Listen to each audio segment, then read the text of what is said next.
परमेश्वर ने हमको इस दुनिया में रखा है प्रियो, तो उसका एक उद्देश्य है और उसने इस योजना से हमको इस पृथ्वी में रखा है प्रियो कि हमारा देह, हमारी आत्मा, हमारी जिंदगी, हमारा प्राण परमेश्वर की महिमा का हर पल हर क्षण कारण बनते जाए। अगर हम इस पृथ्वी में रहते हुए सिर्फ वही चीजों को देख रहे हैं, उसी चीजों की लालसा कर रहे हैं जो कि नाशवान है, तो फिर हमारी जिंदगी व्यर्थ है।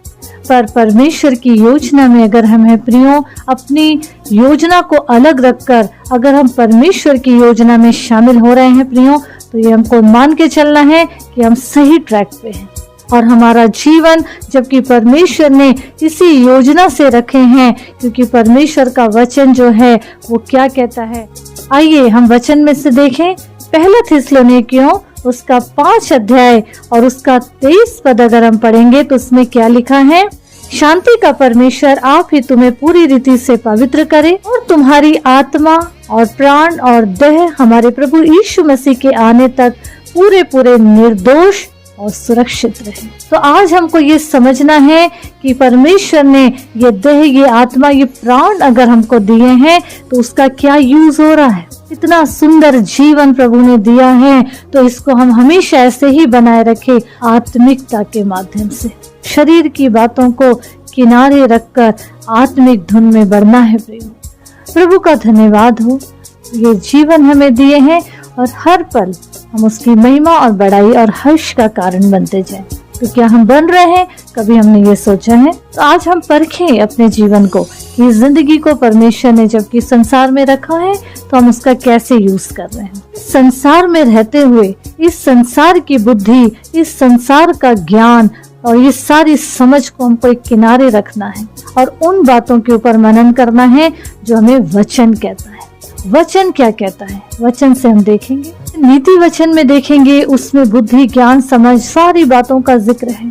अगर हम अय्यूब की पुस्तक में से देखें प्रियो, तो उसमें 28 अध्याय के 28 पद में हम देखेंगे तो उसमें क्या लिखा है कि प्रभु का भय मानना यही बुद्धि है और बुराई से दूर रहना यही समझ है।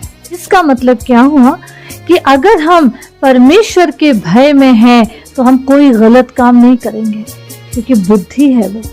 आगे लिखा है और बुराई से अगर हम दूर रहेंगे यही समझ है। मतलब कब हम दूर रहेंगे? जब परमेश्वर का भय हम मानेंगे। जब हम परमेश्वर का भय मानेंगे, परमेश्वर की बुद्धि से चलेंगे, बुराई से दूर रहेंगे, परमेश्वर की समझ का सहारा अगर हम लेंगे तो जाहिर है वो ज्ञान हमारे पास आएगा। ज्ञान मतलब परमेश्वर के पीछे पीछे वचन के हिसाब से चलना ही हमारे लिए ज्ञान है। परमेश्वर का भय मानना यही हमारे लिए बुद्धि का मूल है। वचन में क्या लिखा है? प्रभु का भय मानना यही बुद्धि है और आगे लिखा बुराई से दूर रहना यही समझ है और परमेश्वर के पीछे पीछे चलना यही ज्ञान है। तो हर बात में प्रभु का धन्यवाद हो। परमेश्वर ने हमको ये सुंदर जिंदगी दिया है, अपने बुद्धि, अपने ज्ञान, अपनी समझ से हमको भरा है प्रियो, तो उसका सही यूज करते हुए परमेश्वर की महिमा का वजह बने, खुद भी सही ट्रैक पे चले और ज्यादा से ज्यादा कोशिश हमारी यही रहे कि इन वचनों के माध्यम से हम प्रभु के संग संग आगे बढ़े और लोगों को भी वही ट्रैक में, वही रास्ते पे चलाए जहाँ हमको जाना है। कहाँ जाना है? प्रभु के साथ राज करने। प्रभु हम सबों को इस वचन के द्वारा आगे बढ़ाए और वो सही बुद्धि, सही ज्ञान और सही समझ दे, ताकि हमारी जिंदगी हमारे लिए और दूसरों के लिए उद्धार का कारण बनता चले।